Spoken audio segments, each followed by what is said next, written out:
22,000 people locked in cells the size of average bathrooms. Many of these people are there not only for days, weeks, or months at a time, but for decades. The End Solitary Confinement Act, put forth by Representative Cori Bush, severely limits the use of solitary confinement, enhances due process protections, and creates oversight. The bill also ensures that people get at least 14 hours out of cell time so they can engage in meaningful programming that essentially helps them actually not only function every day while incarcerated, but be able to get the skills that they need for when they return back to home. Part of the reason that solitary exists and even persists is because of the people that it impacts are not even seen as human in the first place. In this case, it disproportionately affects Black and brown people. Most of the people that are in solitary confinement are there for minor offenses. I myself was placed in solitary confinement for cannabis use at a time where cannabis is being legalized all over the country. The place smells like death. It smells like chemicals. You can hear the sounds of other men crying, yelling, banging on the walls, kicking the doors. Some cells don't have no windows. You can go days without talking to someone. So when people think, well, why is it torture? It's torture because it eats at the human soul and it's a second by second attack on your soul. We send people to prison as punishment and not for punishment. Not being able to see my son walk for the first time, not being able to take my daughter, to her prom. That in itself is the punishment. And we can't get to the point where the cure is worse than disease. And we just need to do better.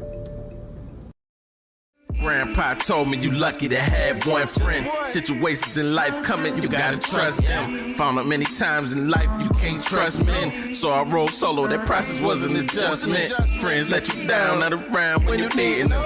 Only here to take like a child, got you feeding them. Better off leaving them like salt, that's the seasoning. Killing Black people, that sugar really depleting them. Knowledge over ignorance, rising above predicaments. Fighting for equality, speaking for all the innocents. These drugs they've been giving us, turning our people vigilant. Innocent dissidents, violence is coming imminent.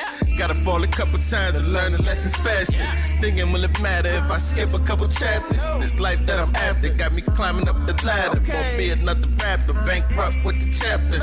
On another mission to get rich, it's big chips. Head past the crown on solid ground, the kid spits. On another level, these devils can't block the business. The kid get psycho with a rifle, get your wig split. Change the game passively in the back, so happily. Jersey.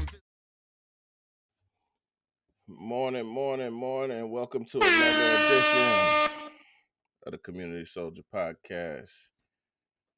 Man, oh man. What a day. We got, some exciting things going on. Want y'all to tap in with me real quick, man, so we can announce some of these things that is happening and y'all can really hear like what's going on, man, because we got some new stuff, man. And I'm excited because I know like some good work is getting ready to be done here. And I know if we get some good community cooperation, it's going to be some great work. So I'm really excited to talk about today's episode and about what's going on tomorrow, because that's what's most important is the advocacy work that we're doing here. But before we get into it, we just want to talk about solitary confinement. I don't know if a lot of you know what it's truly like to be in solitary confinement in that way. And I don't know if you know what it's like to be in there for an extended period of time, right? See, there's initiatives right now, they're trying to end solitary confinement. And it's because of the effects on people and what it's been doing. Let's check a couple things out, man, today. I want to see what the world feels about it.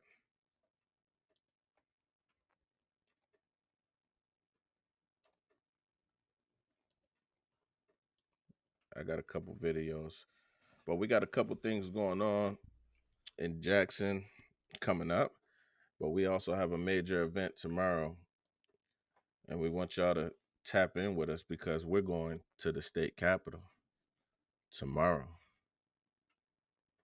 See, this is the Journey to Justice tour. which is stopping in Lansing tomorrow. They're having a poetry call out. We're going to join Citizens for Prison Reform and unlock the box for a day of art, resistance, and action to end solitary confinement in Michigan.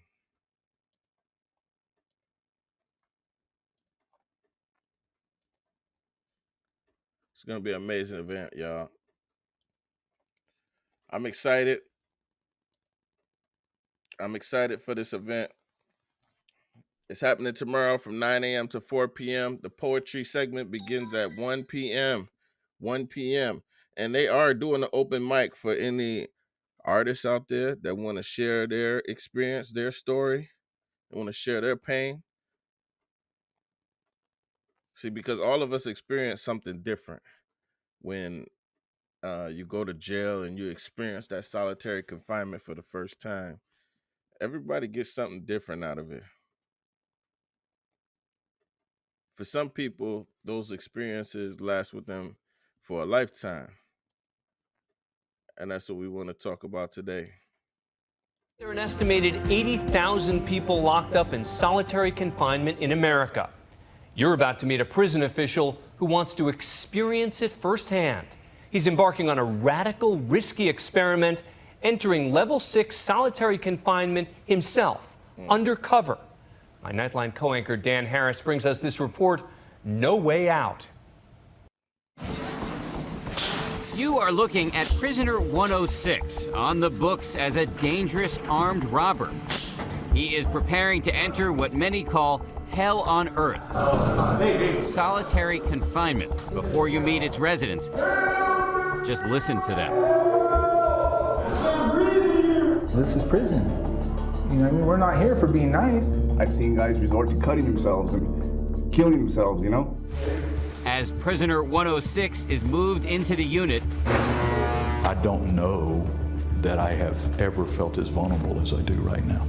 the thing almost nobody here knows is that this inmate is actually the Secretary of Corrections for the state of New Mexico, Greg Marcantel, a former cop who spent a career putting away bad guys. He's now going to try to spend 48 hours living among the worst of the worst. This surveillance footage shows what these men are capable of if they get loose. This is a public safety issue. So why is the secretary willing to put himself through this? He's decided he wants to reform the state's use of solitary because most of these inmates will end up right back on our streets. We're sending people back to our neighborhoods worse than when they came. As the clock starts running on his 48-hour lockdown, the secretary settles into his 12-by-7 concrete cell. Level 6 is divided up into 3 separate units, housing a total of 282 inmates. In here for crimes ranging from rape to armed robbery to murder. Combined, these men have killed 138 people. In cell 111 is Freddie Munoz. This is my home right here. For good or bad, this is it. Growing up, Munoz wanted to be an astronaut, but at age 13, he got caught up in gangs. How many murders did you commit? 2 murders. Because of his violent past and his gang affiliation, prison officials have kept him in a cell like this every day for the past 10 years. These 4 walls are all he's got. He knows every crack, every inch of peeling paint. What does that do to your head? It is perpetual misery. It's ennui, it's monotony, it's repetition. He says the only way to keep it together in here is to establish a strict routine, a sort of imitation of life. I exercise, I read a lot. If I didn't have books, I probably would have already gone insane. A few cells away, Daniel Herrera. He's also in solitary because of his gang affiliation. He's 23 years old and serving a sentence for kidnapping. This is where we live. I mean, right here you can see the width of our rooms. At our request, he shows us one of the tricks of solitary. This is called fishing. A fishing line to communicate with neighbors and stuff like that. You send it to your neighbor. So that's how we fish and get things from one cell to another in here without getting caught or getting in trouble. Back in Secretary Marcantel's cell, 9 hours in, he brushes his teeth and gets ready for a long night in a strange and hidden world. See how small that Officer cell Joseph is? Vishaway makes his morning rounds. It's chow time. When collecting the food trays, Officer Vishaway makes sure nobody has broken off a piece of plastic which could be used to create a weapon. Is this a dangerous job? It takes a certain type of person to do it. We're working inside the lion's cage with the lion. To keep themselves safe, the officers follow rigid protocols. For example, there's a strip search for weapons or contraband every time they take an inmate out to the yard, which is known as the rec cage. Locked down 23 hours a day, sitting reminiscing on how my life was stripped away. And coming back is equally coordinated. Just bringing this inmate from the rec pen into his unit, there's a choreography. Inmates get an hour a day outside their cell. Being walked back to your cell by 2 guards is probably the only human contact you get all day. It's 24 hours into his stay, and the confinement is starting to get to the secretary. He's trying to pass the time by working out, but there's only so much of that you can do. Claustrophobia is setting in. I felt like the cell was kind of squeezing down on me. He is getting a taste of why this form of punishment has become so controversial. Not only can it be 3 times as expensive as regular incarceration, but critics call it legalized torture. We are social animals. We're built for interaction. Take that away, and critics say inmates can literally lose their minds. But many corrections officials say it's a necessary tool to control a dangerous population. As a prime example, they point to an inmate like Nathaniel Stein. I don't think I've ever interviewed somebody before who's being restrained by 2 officers. Would you consider yourself a dangerous man? No. However, he is in solitary for viciously attacking a corrections officer. Why did you do that? That's a tough question. It was just a situation. I don't know why. I do notice that when you are fessing up to something, you do smile. I don't know why I do that. The signal to me is that you don't feel badly about it. Do I feel bad for the things I don't really feel bad for the things I've done. You know what I mean? On the flip side, there are inmates like... That ain't always the reason why you smile. It's because you're uncomfortable. He was clearly uncomfortable being asked the question that he was asked. But if you paid attention, he said it was a situation. And a lot of times people don't understand prison politics, prison culture, how it is inside there. There's rules, there's regulations, and there's a culture to it, and it plays heavily on respect. Freddie Munoz, who despite the severity of his crimes, has been a model inmate and renounced his gang affiliation. Munoz is now one of a select few handpicked to move out of solitary and into the general population of the prison as part of the Secretary's plan to reduce the population in solitary. To be able to go outside without being handcuffed and restrained every day, I think that would be very good for me. It's the final morning for this undercover boss. Finally, the moment he's been waiting for. Release. After 48 hours on the inside, he's concluded solitary should be used, but sparingly and only for the most dangerous. You're going to have people who say any more than 30 days is torture. Do you agree with that? No, I don't. There is a such thing as evil. And it's up to me to make sure that not only am I protecting other inmates from them, but I'm also protecting my staff from them.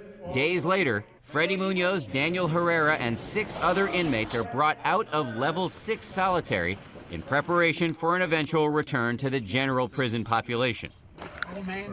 Here, for the first time in years, they'll actually be able to sit next to one another and have real human contact. How does it feel? It's good. Sitting next to each other. It's great. Good. This is living right here, finally. These men, part of an experiment and part of a trend as New Mexico and the nation take its first steps away from this costly, controversial form of punishment. For Nightline, this is Dan Harris in Santa Fe, New Mexico. 2 times is expensive in order to house a person in solitary confinement. It's more expensive because you have to pay for the officers to watch them 24/7. And a lot of times we find that people go to the hole for the smallest things, right? That's the problem, and that's the thing that we need to end, man. Like, I was in the hole before. I've been in the hole before plenty of times, for various different reasons, fights mostly, mostly trying to protect myself or to protect whatever, respect or whatever the case may have been, that you get into a fight in jails or prison. And that's the first thing of punishment that they do, is they throw you in the hole. Now, that is a very viable option, and I think we need it, right? But I think what we need is a little bit of guidance and a little bit of guidelines on it, because how long is too long, right? They say, is 30 days enough? Does it need to be capped at 60 days? Where does the cap need to be? Me personally, I don't know what the cap should be, but I think that there should be a cap, because of the fact that the mind is something that's hard to fix once you break it, right? Once you destroy the mind and the mental health of a brain, it takes a lot more, and it takes a lot more resources to fix that. And if we're in the habit of trying to rehabilitate people, I think we have to find a different way to rehabilitate them.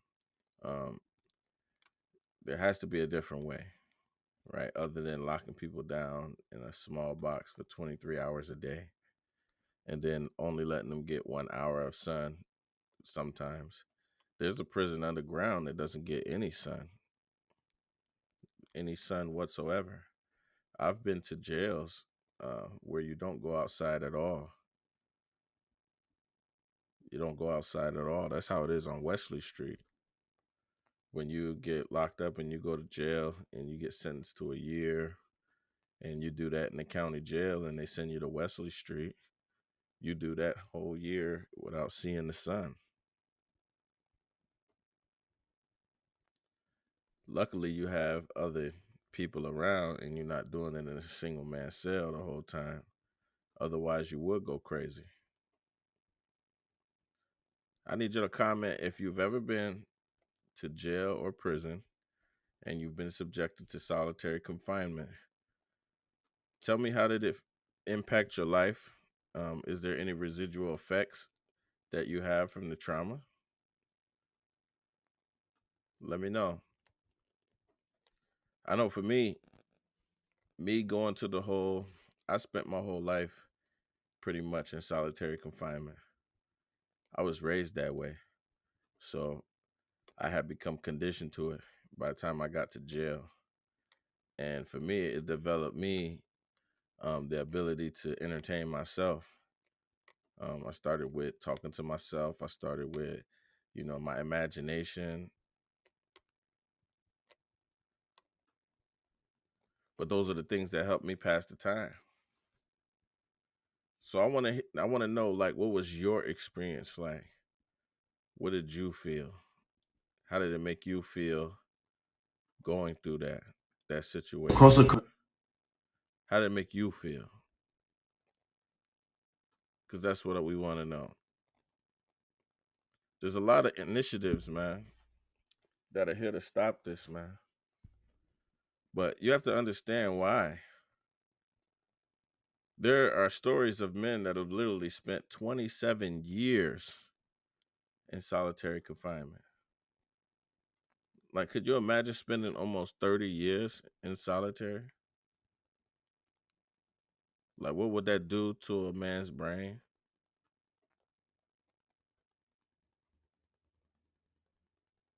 I want to know what y'all think, man. Let's check out another video.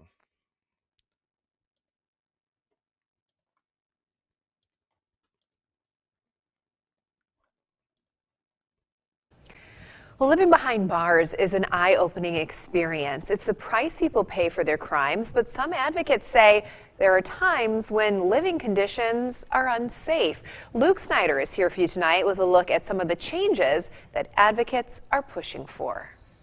The best word I can use to put it is torturous.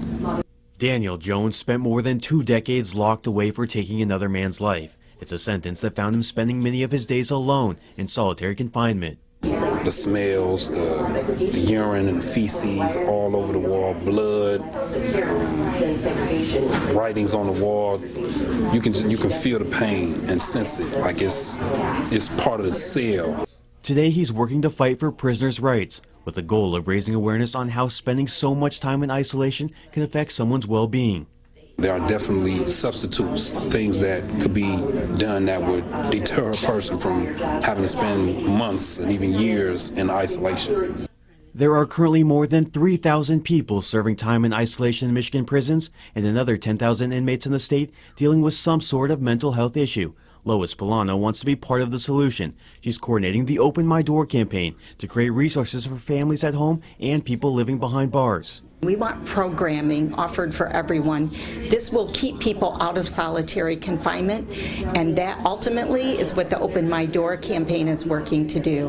Today, they even gave people a chance to see what it looks and feels like to sit in a cell alone through virtual reality. Advocates say there is currently no time limit to confinement, something other states have.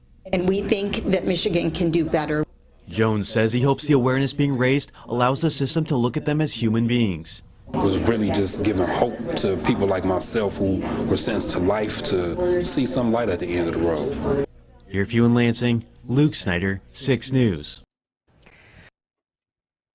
Man, and I know a lot of people are not going to feel this topic, but the point is this. If we're not doing our jobs as a civilization to help rehabilitate people, to help push them to becoming a better person or becoming a better person, to wanting change, to wanting them to do something different, then we're not really being the so-called Christian nation that we claim to be, right? We claim to have forgiveness. We claim to allow people to restore themselves. But if we're not truly giving them the resources, if we're not truly giving them a chance, then we're not really advocating for restorative justice. We're not advocating for change. Because we know, studies show that even someone who commits murder, can be rehabilitated. So why not give people the chances that they need? Why not give people the resources that they need? By not destroying their minds. Instead of that intense solitary confinement the way we do, why can't we add more programming, right? More resources, right? More psychological care, mental health care, better protections, better staff.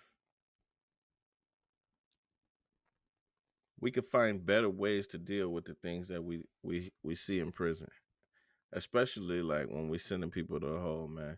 Like you can get sent to the hole just like one guy said, he was just smoking some weed, doing something that people do in the world every day. It's legal. People buying it. They're making millions of dollars off of it. And yes, it's in the jails and prisons rampantly. Most of the time, it's getting in by people that work there, right? It don't come in itself by itself. But to be placed in the hole for 60 days, 90 days, for minor infractions, and that's kind of cruel, man. And I think that we need to do something different, especially when you look at the circumstances. When you see a cell that looks the conditions that they look like, that's the part that's heartbreaking, man. When you see the conditions of the cells. Let me see if I can find y'all a video of what average hole looks like. I mean, they showed one in that last video, I think.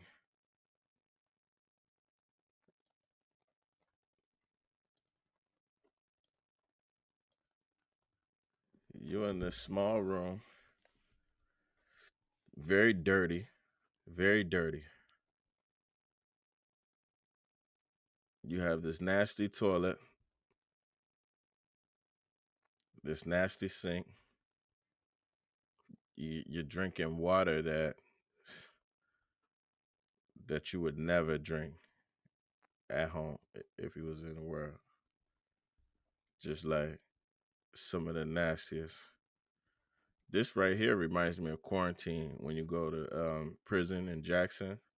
When you go to prison in Jackson, they send you to quarantine first, and that's where they determine your level and your classification, and then they decide which prison they're going to send you to from there.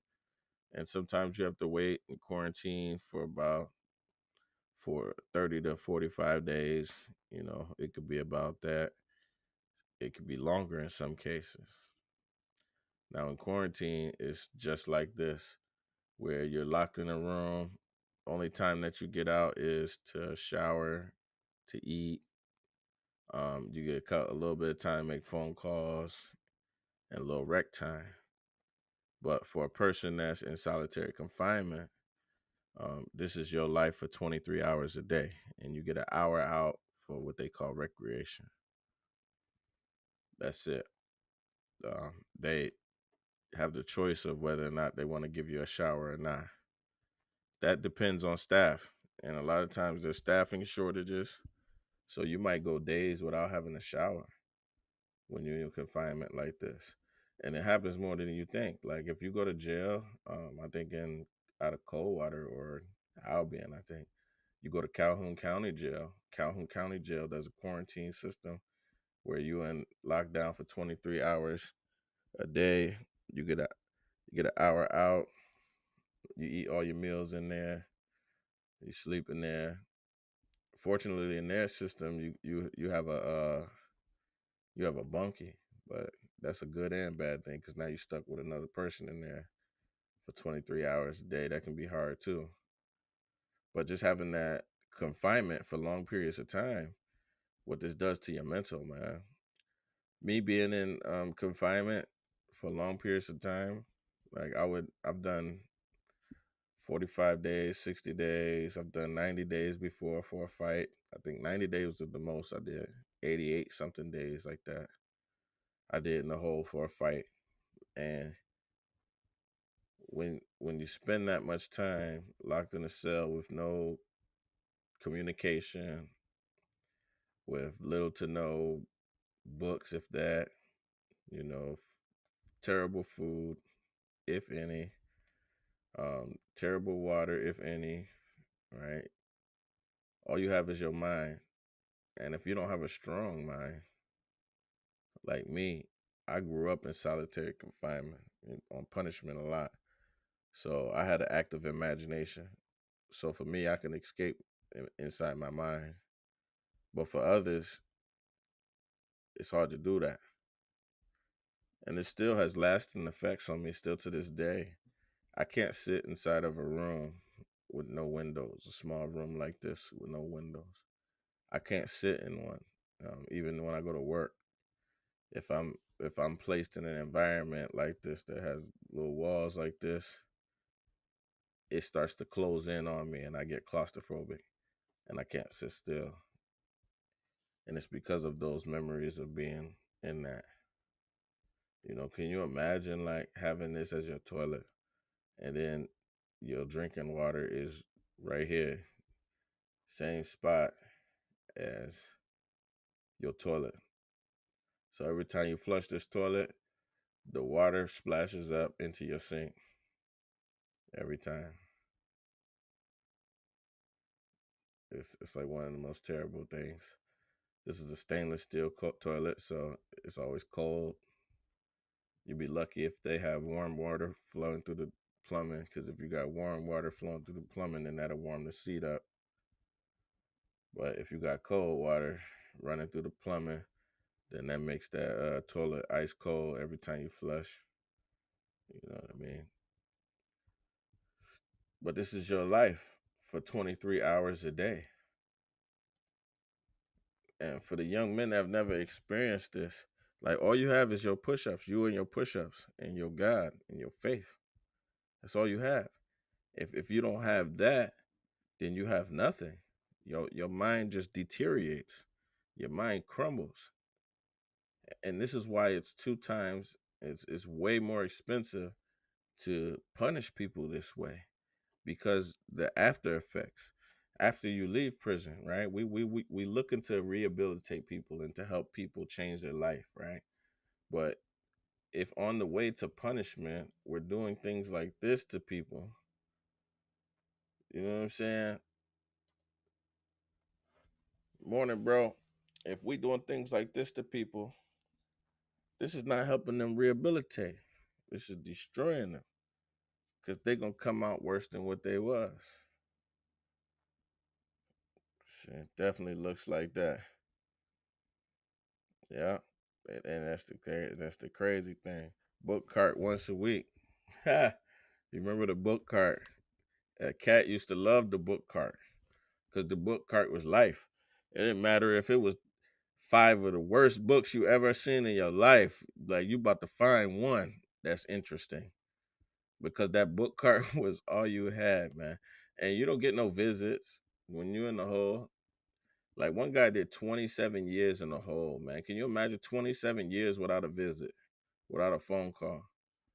Like, that's a total disconnect from your family, man. He said the water would make your skin break out all the time. Foul water in Jackson prisons, no good. Yes, no good ventilations at all. Yeah. I was dehydrated when I was in quarantine because I'm already autistic and I'm picky as heck. So I didn't eat a lot of the meals, but I'm definitely not drinking out of this right here. Like, I'm not drinking out of that. You know what I'm saying? Like, I am not drinking out of that. That was just me. You know what I mean? I was so dehydrated while I was in prison, because I'm not about to put my mouth up to this where people crap at, they pee all over it. Like I said, that toilet splashes every time you flush it, and they want you to drink out of that same faucet. So imagine what that does to your mental health, like, and you living in this type of environment for months at a time. You know, we don't have no limit on how long we can put somebody in the hole for. So you just think, if you get into an argument with a CEO and the CEO don't like you, he can set you up, put you in the hole. And now you can't get no visit, can't get no phone calls. And now you in the hole for as long as they want you for, however long they want to. Michigan, one of the few states that don't have no time limit, man. No time limit. This is why we fighting so hard, man. This is what tomorrow's about. Because they trying to make changes, man. They trying to make changes, man. This is the first video I played. Some of y'all might have missed. An exclusive News Channel 5 investigation has led to a change in state law, Vicki. That's right. Lawmakers are closing a loophole that allowed juveniles to be locked in solitary confinement for days. It was first exposed by our series of reports into the broken. Watch what they was doing to babies, to juveniles, right? This is why this is important for us to pay attention, man. We don't be knowing because we just like to be ignorant to everything. But when you find out that they doing this to babies, and babies that have a chance to change, they have a chance to do something different if we allow them to, man. And that's what this is all about, giving them a chance. Juvenile justice system. Investigative reporter Ben Hall says powerful lawmakers demanded change. The state's most powerful lawmakers saw our reports. Lieutenant Governor Randy McNally led the charge to change the law. A lot had to do with the stories that you had run. Lieutenant Governor Randy McNally says he was moved when he saw our reports, which revealed solitary confinement was still happening inside Tennessee's juvenile detention facilities, even though DCS said it was banned. We thought we had this problem under control a few years back when we passed some laws, and then unfortunately it wasn't, or there were loopholes in it. Our reports focused on the Middle Tennessee Juvenile Detention Facility in Murray County. They have solitary confinement policies. They force children to be in their cells for sometimes 23 hours at a time in solitary confinement for no reason. Davidson County's juvenile court administrator said things need to change. One 16-year-old wrote about his time there. He started out 24 hours in the cell and did that for 7 straight days. All he was allowed to do was take a shower every morning. During his time at Murray County, he went into a deep, dark depression. Davidson County probation officer Kelly Gray said after meeting the 16-year-old, she regretted sending him there. I walked out of the interview that day, and I sat in my car and cried because I played a hand in that. And it shouldn't be happening. It shouldn't be happening to our youth. The message was that we have to do something, that there is a big problem. Lieutenant Governor McNally says at first the Department of Children's Services pushed back against the bill. Maybe not all. And if we're doing this to kids, man, just think about what the reality is for the adults, man. Just the reality is for the adults that spend years in situations like this. Can you imagine spending 27 years and you get no human contact, man? Be lucky to get a shower, man. Lucky to get. I did 45 days in the quarantine and 45 days in the quarantine once. And I might have got a shower maybe 4 or 5 times during that 45 days. I stunk so bad just from the filth, the room. Like, this is how men get MRSA. This is how people get staph infections. You know, a lot of men that go to prisons and go to jails, they get staph infections from the jails because of the conditions of the jails. Because of the conditions of the jails.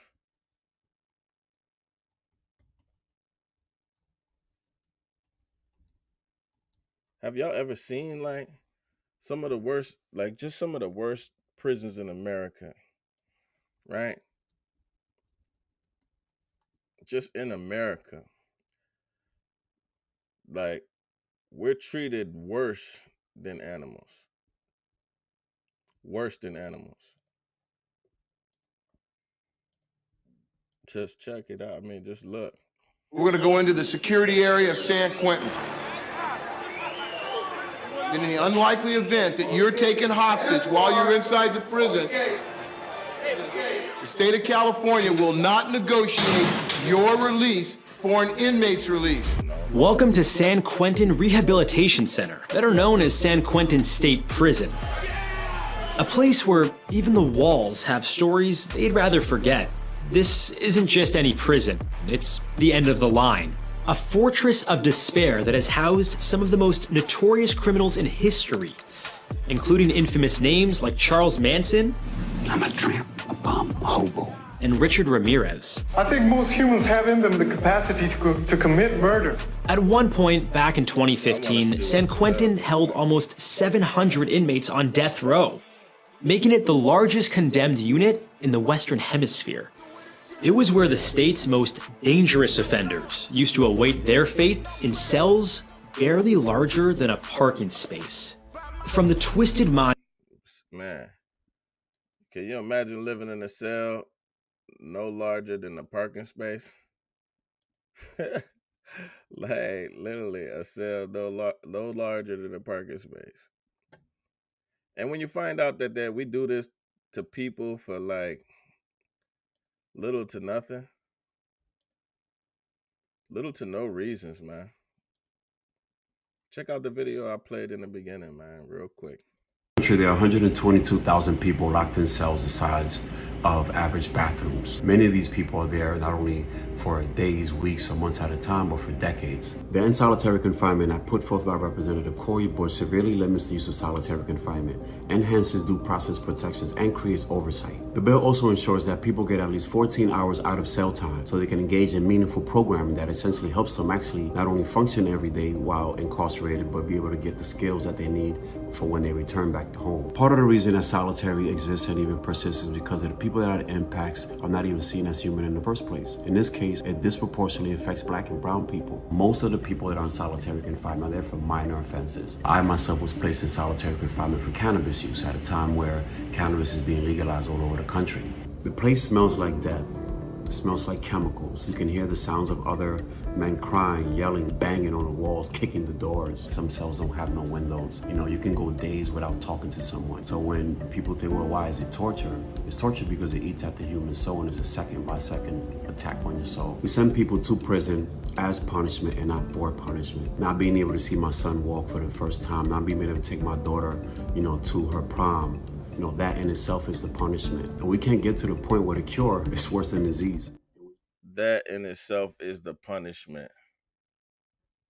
See, we have a habit of punishing people over and over and over and over and over and over for the same crime. When we say that we're giving people a chance, but we're not. We're not.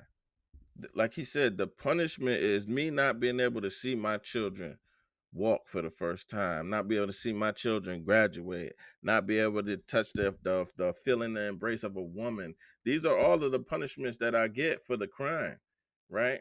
Not to be subjected like an animal to live in a cage, man. That we wouldn't do, you know, we wouldn't treat a dog like that, man.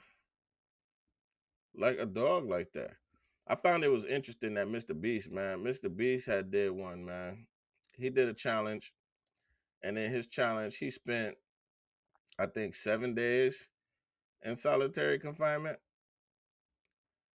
I mean, he did it in the most comfortable way possible. You know what I mean? You know how Mr. Beast is. But I thought it was interesting that that door right there, and I am free. I hope. I pray. Refuse to believe that. Look at this little comfy room. I want to say. How is he going to act? Is he going to be a new...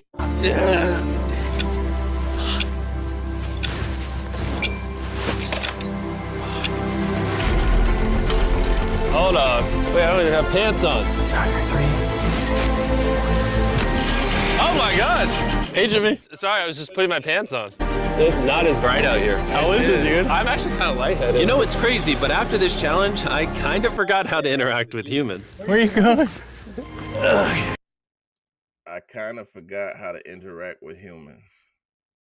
That was the first thing he said. That's what it tripped me out, that even somebody that has never been to jail before, never experienced the thing, like for him to experience what it was like just to be in solitary confinement for 7 days, the very first thing that he says is, I forgot what it was like to communicate and to be around humans. Like that's the very first thing that he said. The very first thing that he said, man. It's I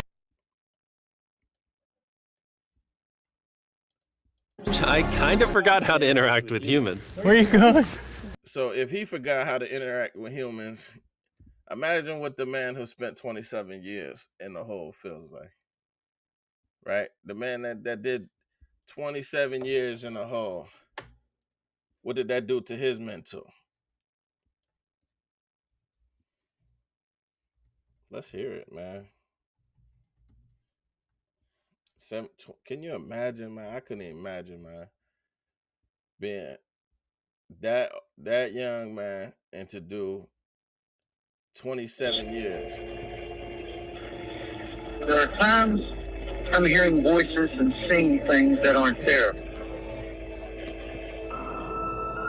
When Dennis Wayne Hope wrote this letter, he'd been in solitary confinement for 26 years, more than half his life. He spent 23 hours a day in a prison cell alone, with no meaningful contact with other human beings. It's crazy. Hey, y'all ready? You two ready to come down? Ready. It's been a year since Dennis was moved out of solitary confinement and into general population. Hi, Dennis. Pretend I don't know anything about this practice. How would you explain it to me? It's an extreme form of isolation. I think it's designed to break you. You feel it. There's a part of you that's gone. And there's always that fear of, losing your mind. There were things that I would do to try to make sure that I was in touch with, reality. And sometimes, like what? Well, sometimes I would bite my eye and just see, just how far I bit like that. It let me know that I'm alive, that I can feel pain. I don't know. I don't like to admit it. There's so that's what I was kind of afraid this might happen. Dennis Wayne Hope spent 27 years in solitary confinement. What kind of impact does that have on someone?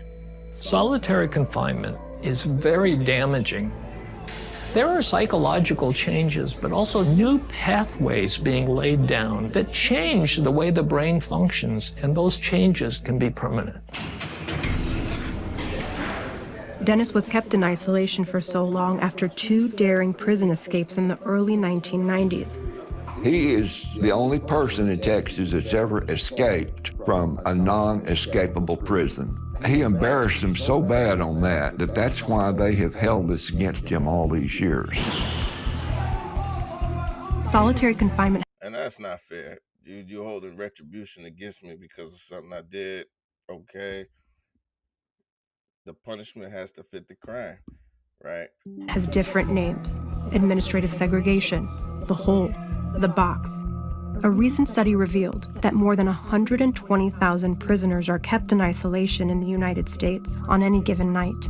In European countries, it's considered a violation of human rights for someone to be locked up for more than 15 days in solitary confinement. That's 15 days. 15 days in Europe. And we're locking up people here for 20 or 30 years. Dennis petitioned the Supreme Court to hear his case, arguing that his treatment violates the constitutional ban on cruel and unusual punishment. What is there to stop a prison official from just putting someone in solitary confinement for the rest of their lives? Right now, not very much. It's part of the reason we think this case has so much urgency. There's no safeguards on the use of this form of torture. On this episode of Fault Lines, the extraordinary case of Dennis Wayne Hope and his effort to change how solitary confinement is used in American prisons. He has figured out a way to survive and to remain mentally stable, which is very impressive. 27 years is just beyond comprehension.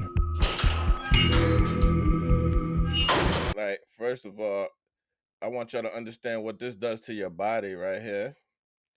Like, you're confined in a space that's smaller than your parking lot. It's like a parking lot space, and that's all you have, right?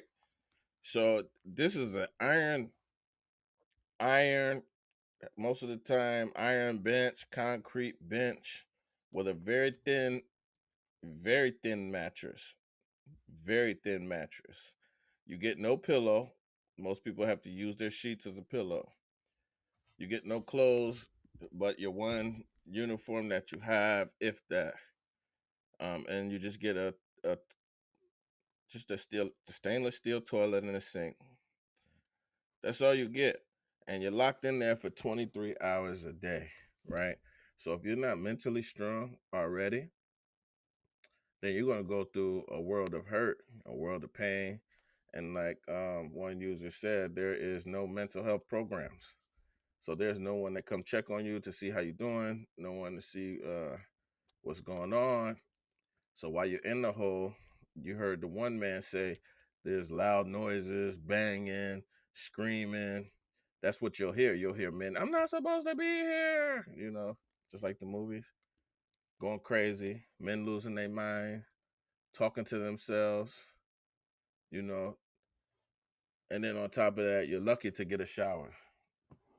You're lucky to get a shower. So you're dealing with some of the nastiest conditions. Look at the walls. The walls scraped, paint scraped off of them, probably because people going insane, drawing on the walls, marking the walls up, counting the days. Some people count the days. That just drives you crazy. But imagine laying on this steel for days, months, years. This man did 27 years in a space as big as a parking lot.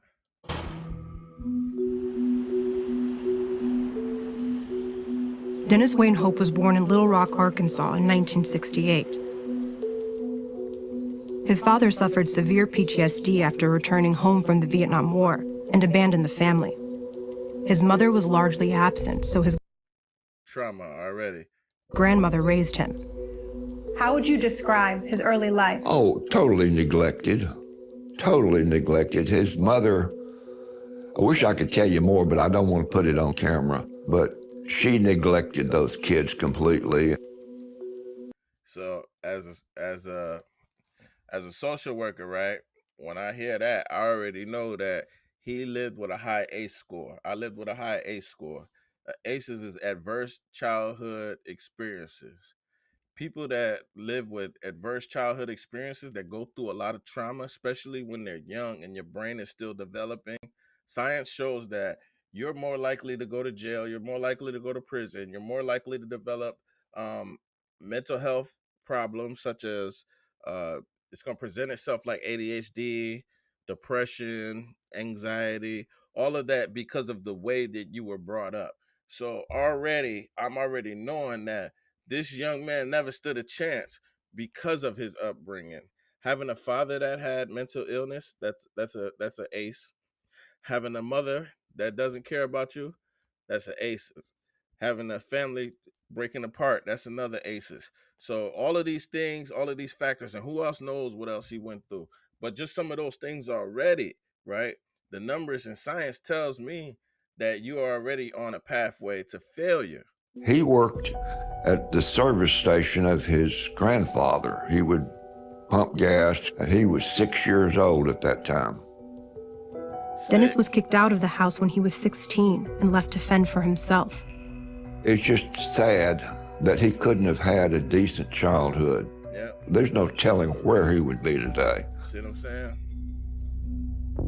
In his early 20s, Dennis began robbing grocery stores. He was arrested in 1990. While he was being transferred to court, he unlocked his handcuffs with a key he made out of a pen and ran off. He was captured a week later and eventually sentenced to 80 years in prison for aggravated robbery with a deadly weapon. Dennis was sent to the Darrington unit, 80 years in prison.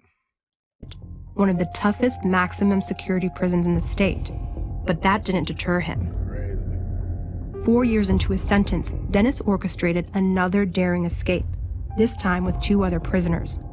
The thing about Hope was he was prepared for this thing. You know, he covered a lot of bases. He knew and figured out how to cut the power to the unit, and so it was pitch black. They knew it would take time to cut through the entire fence, so he was able to figure out how to pre-cut the fence. He did get a map that showed him the immediate area, so he kind of knew what direction he was going. Look how smart he is, though. You know what I'm saying? Like, this is another thing that I noticed in prison was the average person in prison was like extremely intelligent. Like, you wouldn't believe how smart men were in prison. Like, in Michigan prisons right now, there are super geniuses walking around the yard. I mean, super geniuses walking around the yard, man. It would trip me out how smart these men were, man. In prison, like the creativity, the ingenuity, the amount of engineering that you see in prison, it just was mind-blowing to me, because I had that same mindset that everybody else does, that everybody else had, that people in prison is just dummies, that these are just people that couldn't hack it at life and this and that. I thought the same thing when I went in, until I seen men make curtains, electronic curtains that can close out of materials that you wouldn't even think can make this. They done took apart a alarm clock and made a tattoo gun out of it. Like the amount of engineering that was in prison was mind-blowing. They could take your headphones, your earbuds, your regular earbuds, they would take those apart, create a remote from cardboard, and they would solder a remote for your TV so that you could change your channel on your TV while you lay back on your bunk. Because we only get like the small little 13-inch TV is clear. It's a clear back TV, flat screen, 13-inch, but it don't have no speaker in it. So everybody that watches TV in prison, you have to have your earbuds in, right? And it sucks when you watching your show, you lay back, and you want to change your channel, you got to get up every time to change the channel or to change the volume up and down.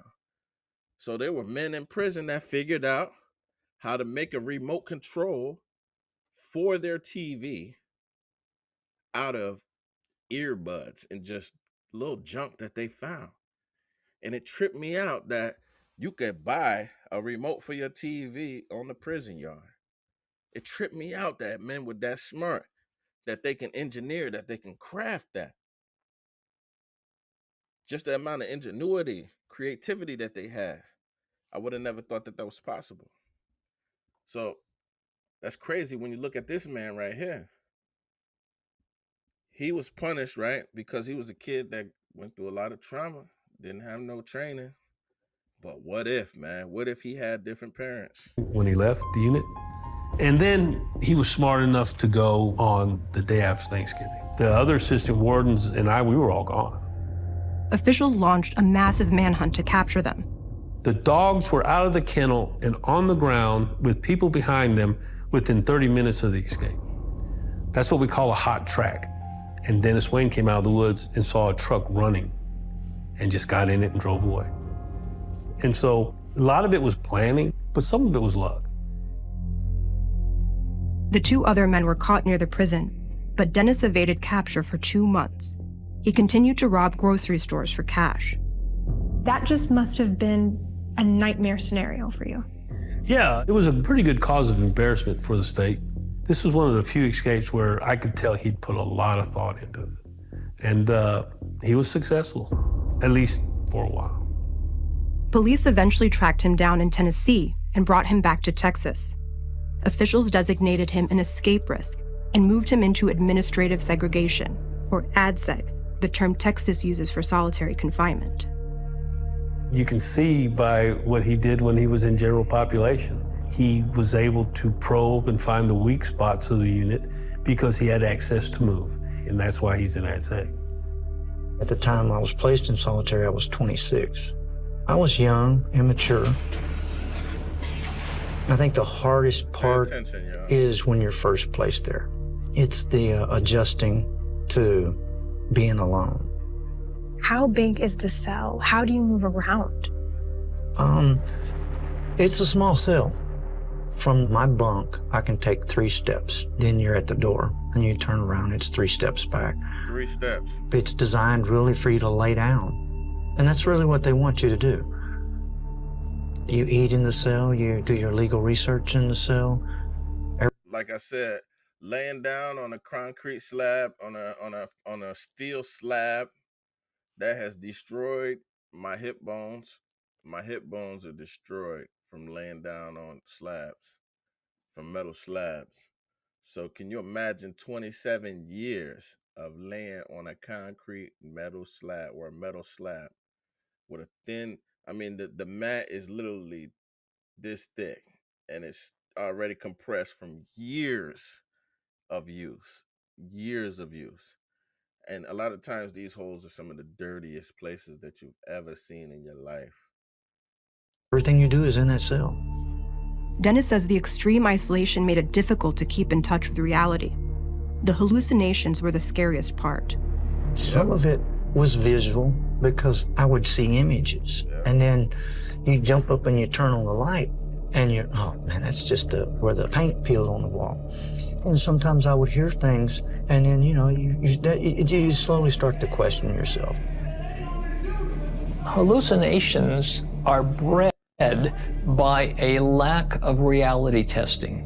So if you're alone in a cell and there's a lot of noise, but it's not meaningful, what starts happening is you start talking to yourself, and there's sensory distortion going on. You start thinking that there's someone else in the cell to talk to. So you start losing a sense of reality.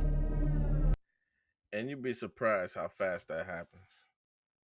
You'd be surprised how fast that happens. You'll start to see the paint looks like a face and it might look like a demon face to you. And now this, after so many days, now this demon face is talking to you, and you hear it clear as day. You hear it clear as day. This is when the mind starts to fall apart and you lose touch of that reality. This is what he's talking about. Terry Coopers is one of the world's foremost experts on how solitary confinement impacts the brain. He's interviewed more than 500 prisoners held in isolation and found that many resorted to cutting themselves. They say, why did you do that? And they say, the bleeding made me feel relief. I was feeling that I'm just not very human sitting here in this cell. It's like I'm an animal in a cage. I cut myself, I saw the blood, or I felt the pain, and it convinced me again, or reassured me, that I'm a human being. The only place that I'm aware of where men in large number harm themselves in that way, cutting, mutilating their body, is solitary confinement. In 2007, Dennis was moved to the Polunsky unit in Livingston, Texas, which houses death row prisoners, all of whom are kept in solitary. I had brought out a... Dennis showed us one of the ways he maintained his sanity. Where I keep a journal, and a journal is also to help me keep track of time. He documented every gruesome incident that he witnessed. I think probably the worst one I've seen that did as far as self-mutilating was that he took a razor and he just cut his face. And when he came out of that cell, I mean, he had blood just all over his face. He's also seen fellow inmates in solitary take their own lives. One guy that I saw him, they brought him out of the cell and his neck was probably a good foot long, where he'd been hanging so long his neck had stretched out. Of all the suicides that happen in prison, 50% of them happen in solitary confinement. There's only 5% of the prisoners on average in solitary confinement. So this is a phenomenal statistical finding. That's sad, man. And the fact that most people don't even have a heart for this is crazy to me. Like, we say that we're a Christian nation. Like, there's so much of this fight about, oh, we got to keep this a Christian nation. But nobody keeps the Christian values. They don't preach the real true forgiveness that Jesus preached. The true forgiveness, right? Because, see, we're not even allowing people to get to that point to where they can be born again and become a whole new creation when we still punishing them for something that they did 27 years ago. And then we're destroying their mental health, not even giving them the opportunity to see a new life, not even giving them the opportunity for God to use them. Because it's like we saying, like for people that believe in God, you saying that God is not strong enough to help nobody. Like, you think God is not strong enough? You put a limit on God to think that God can't use these people? Like, I'm a living testimony to know, like, God uses the weak things of the world to shame the strong, to shame the proud, right? I am that. That's how God uses me, right? Because I've been there in that cell, talking to myself, writing raps to keep myself sane, right? Creating imaginary characters in my head, talking to them to keep myself sane and in touch with reality. Having dreams, trying to manifest into reality, because that's all you have while you're locked in that solitary confinement. That's all you have. So I know what it's like to be on that ledge of insanity where you're thinking, like, should I just check out right here and just be done right here? There was times that I felt that, being locked up in the cage, you get subjected to this feeling like you ain't even worth nothing. Like, dogs living better than you live right now, animals live better than what you live like right now. And when you're living like that, you develop this feeling like you don't even matter. Like you become like nothing. You have to become nothing to live like that, man. In some of the dirtiest environments that you ever seen in your life, like people getting MRSA, like I said, staph infections, like that stuff that you have with you forever. You can't get rid of that type of stuff from how nasty them environments is, and you being locked in there by yourself for that amount of time. It destroys you, and you don't never leave out of there the same. So I couldn't imagine what this man felt. They just decide, I'm never getting out of here. There's nothing I can do to change my situation. The officers are intent on brutalizing me, so what's the use of going on? See? What's the use of going on, man? I think about it, but I don't think about just killing myself. I think about what would it be like. I mean, it's nothing that I've considered, over the last few years, but there have been times where I've seriously thought about it. It wasn't just the isolation that weighed on Dennis, but the fact that it continued year after year with no end in sight. Officials are required to review a prisoner's file every 6 months. No visits, no phone calls, no commissary. Like, that is complete torture. Like, it don't get no more cruel than that. Like, it don't get no more cruel than that. 6 months to determine if they should be moved out of solitary. As time went on, it was clear Dennis wasn't getting out, but he wasn't exactly sure why. Bill, it would probably be best if you didn't even think about them releasing me from solitary confinement. It's beyond our control. Bill Mitchell is Dennis's best friend in the free world. How many binders do you think you have? Almost 40. 94 to 2004. He kept all of their correspondence from the last 29 years. Dearest buddy, it doesn't make any sense for a cell to be this cold. Bill also safeguarded important records. So this is a grievance against the TDCJ. TDCJ, right. I think it's important to document everything so that you have evidence, because other than that, it's just, it's hearsay. In these files, we uncovered forms showing that on 2 different occasions, a review panel decided that Dennis should be let out of solitary, but that didn't happen. He should have been let out 15 years ago. Damn.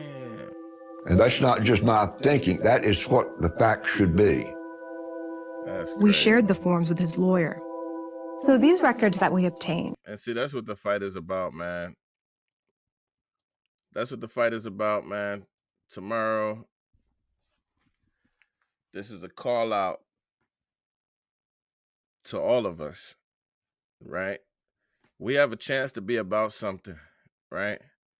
We have a chance to make something change in our community. Tomorrow, we're on the Journey to Justice tour. And we are going to be joining Citizens for Prison Reform, and we're going to unlock the box for a day of art, resistance, and action to end solitary confinement in Michigan, man. There's going to be poets from all over coming to read their poetry, to share their experiences of what they went through while they were incarcerated, and while they were in solitary confinement. They're going to share their pain, their struggles, the things that they're still dealing with. And we're going to be live on scene, man. We're going to be live on scene all day. We're going to be doing specials. In the morning, we are going to hear some of the stories. We're going to bring them on air, on camera. We're going to be live at the Capitol. And we're going to be supporting, man. But we're calling out y'all, everybody in the community, everybody that hears this broadcast today, tomorrow from 9 a.m. to 4 p.m. If you're able to come out, we want y'all to come out, man. come support. And there is an open mic section. There will be an open mic segment where you can come and share your experiences, either through spoken word or through poetry or through however you want to express yourself. You want to just come tell your story. We want to give you the spotlight and the opportunity to be heard. Because we want you to know, man, you're not alone, man. We got people that's actively out here fighting for you, fighting to change that, man. Because I've seen it. I've experienced it firsthand. And I was even paid in the hospital. While I was working in prison, while I was a prison inmate, I was working in the prison hospital. I tell y'all this story a lot. And I had 2 jobs. I had one job where I was working cleaning rooms, and I had another job where I was doing the food, passing out the food and collecting the trays after they were done eating. But I was also bloodborne pathogen certified. So I had that job, and I was also certified as to watch people that was on suicide watch. So they would pay me extra to sit outside of their padded cell inside the hospital, and I would just have to watch them and make sure that they don't try to kill themselves. And they started doing that to save officer resources, right? Because they would used to have an officer watch every single cell 24/7, every single day with no day off. So that cost the state a lot of money. So they started having fellow prisoners do that job, trusted prisoners that they could say, lower level prisoners. And that was me, right? So I had to watch men while on shifts. And let me tell you, I watched people lose their mind. That was my job. And it was terrible. Some of those screams, like I still hear at night when I go to sleep. And I close my eyes, hearing the screams of men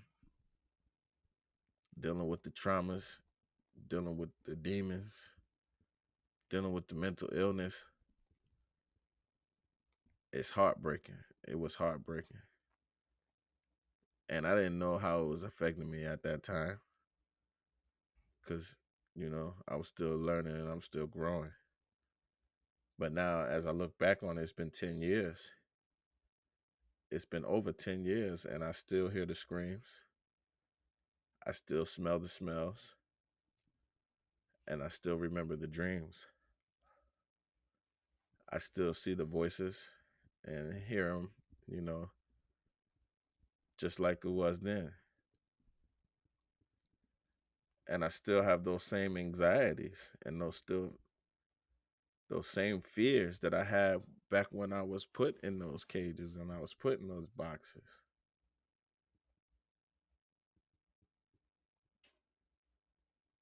I'll never forget the last time that I went to the hole. I went to the hole on Mother's Day. And I remember at this time in my life, I had changed my life, right? I was already heavily involved with the church, going to services every Sunday, leading Bible studies in the jail. And it just came to the point where I had to defend myself. I know I had to defend myself.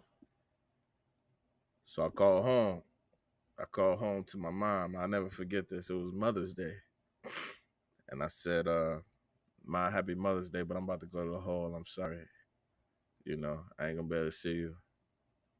Because I knew that once I went into the hole, like, I wasn't going to be able to get no visits. I wasn't going to be able to have no phone calls. So I'm like, let me call Mom and say, happy Mother's Day now, and tell her I ain't going to be able to see her. And I hung up the phone and I went, handled my business, and I got sent to the hall.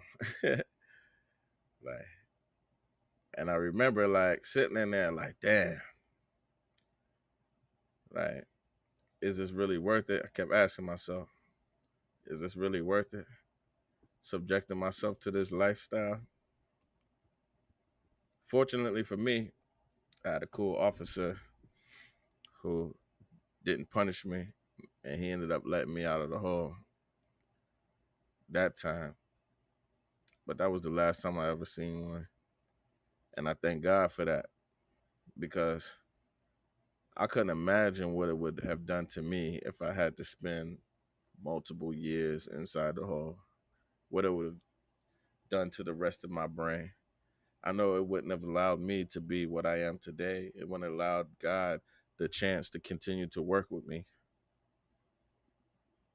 Because when we don't allow people human contact for that long amount of time, it's not going to do anything but destroy them. So come on out tomorrow. This is going to be a huge thing. If you can't come out, at least tune in. We're going to be broadcasting live from the Capitol all day. All day.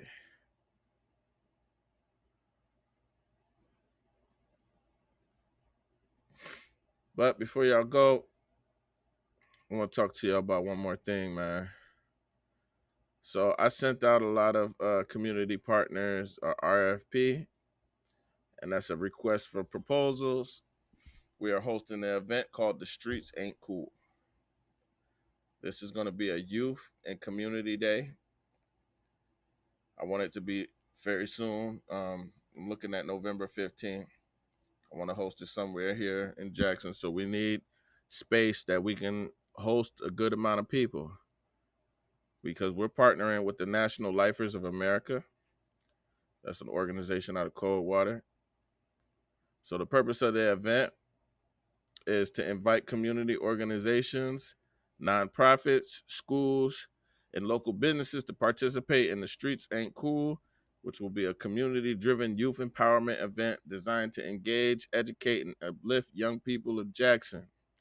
Our shared goal is to reach at least 250 youth from across Jackson County, creating a safe and positive space that offers alternatives to street culture and incarceration through mentoring, education, wellness, and opportunity. So the event overview will be like, the streets ain't cool is the theme. Real talk, real change. Our objective is to inspire youth to reject the cycle of violence and incarceration while building community pride and awareness around leadership, career readiness, and emotional resiliency. We're looking to target youth from ages 12 to 21, justice-impacted families, and community allies. Activities will include keynote speakers with lived experience, youth storytelling and spoken word, resource fair with local service providers, free food and refreshments, live DJ games and giveaways, art and music therapy sessions, workforce readiness and mental health workshops. That's what we're looking to do.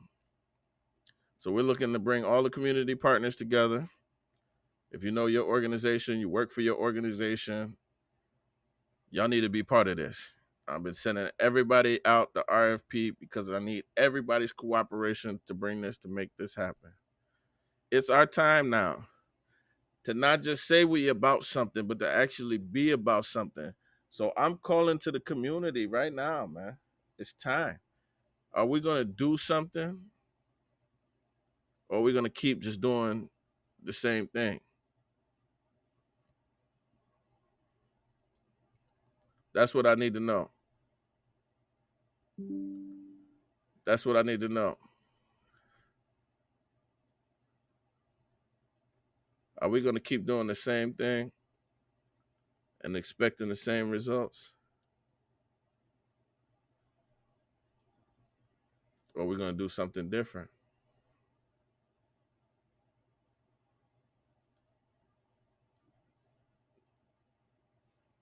Now it's our chance, Jackson.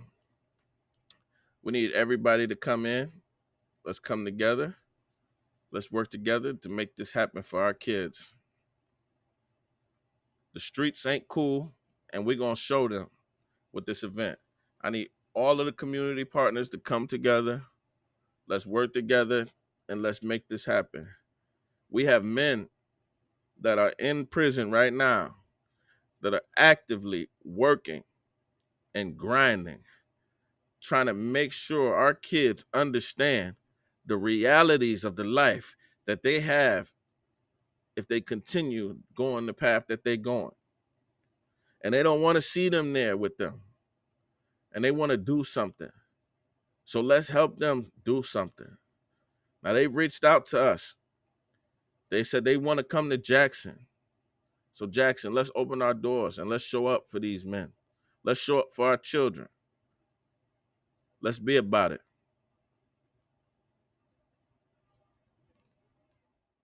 There are 122,000 people locked in cells the size of average bathrooms. Many of these people are there not only for days, weeks, or months at a time, but for decades. The in solitary confinement I put forth by Representative Corey Bush severely limits the use of solitary confinement, enhances due process protections, and creates oversight. The bill also ensures that people get at least 14 hours out of cell time so they can engage in meaningful programming that essentially helps them actually not only function every day while incarcerated, but be able to get the skills that they need for when they return back to home. Part of the reason that solitary exists and even persists is because of the people that it impacts are not even seen as human in the first place. In this case, it disproportionately affects Black and brown people. Most of the people that are in solitary confinement are there for minor offenses. I myself was placed in solitary confinement for cannabis use at a time where cannabis is being legalized all over the country. The place smells like death. It smells like chemicals. You can hear the sounds of other men crying, yelling, banging on the walls, kicking the doors. Some cells don't have no windows. You know, you can go days without talking to someone. So when people think, well, why is it torture? It's torture because it eats at the human soul and it's a second-by-second attack on your soul. We send people to prison as punishment and not for punishment. Not being able to see my son walk for the first time, not being able to take my daughter, to her prom, that